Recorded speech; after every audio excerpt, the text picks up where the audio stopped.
You need to run background processes, whether it's syncing with the server for the precious content or crunching data for your app. However, running background processes leads to a tricky compromise for the operating system. Even if 20 apps have requested very important background work, the app that the user is actually interacting with needs to run smoothly. Android Oreo introduces a radically different way to think about background services. Apps cannot run freely in the background.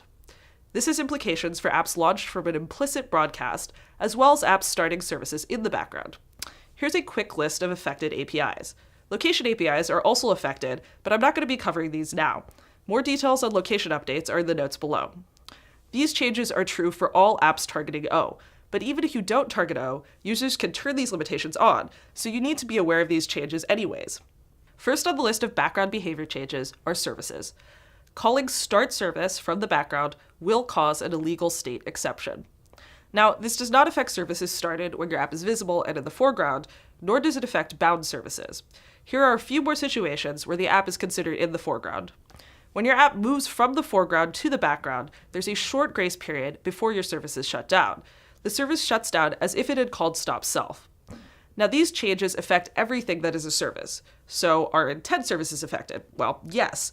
Are pending services affected? Not when they're created, but when they are sent, so yes.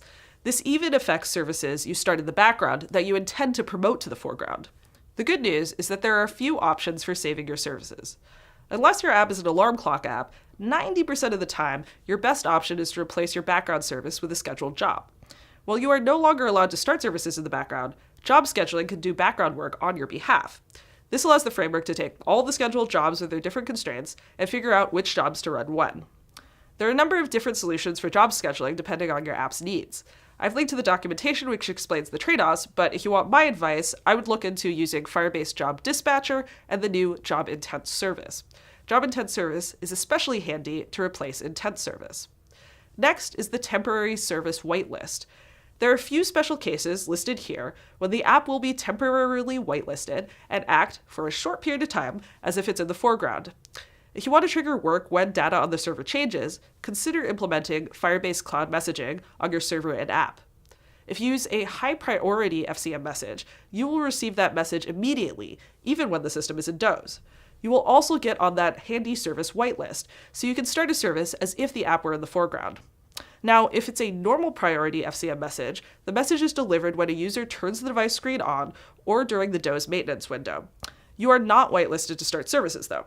So if your app receives both high and normal priority messages, one approach is to try starting the service, and if for any reason that fails, have a fallback such as starting a job. If the service is something the user might interact with or want to monitor, you can make a foreground service instead. Foreground services have a persistent notification on screen, which informs the user that they're actually running.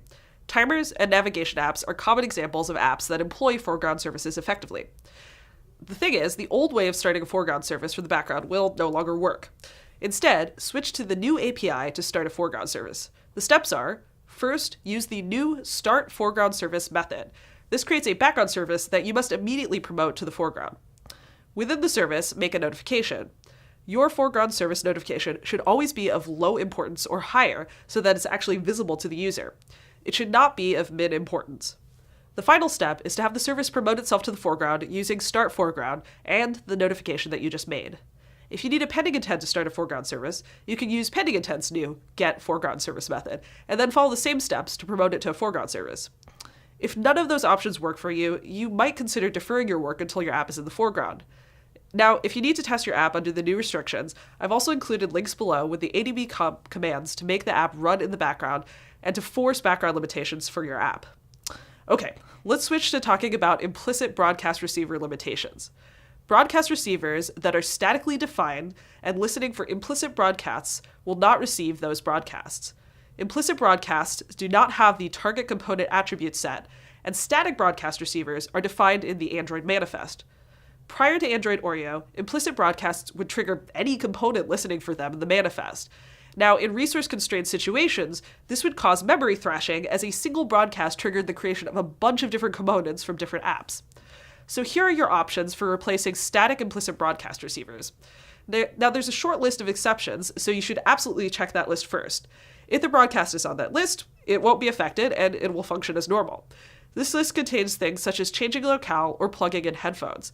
The full document is linked. If your broadcast is not on the exception list, you might be able to replace it with a job.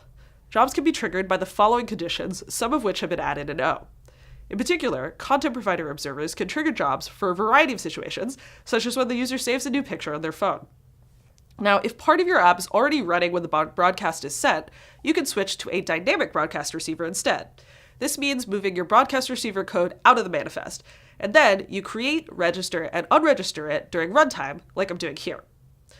Even though these situations focus on background processes, the benefits will be felt for those using your app in the foreground, with less jank and fewer crashes.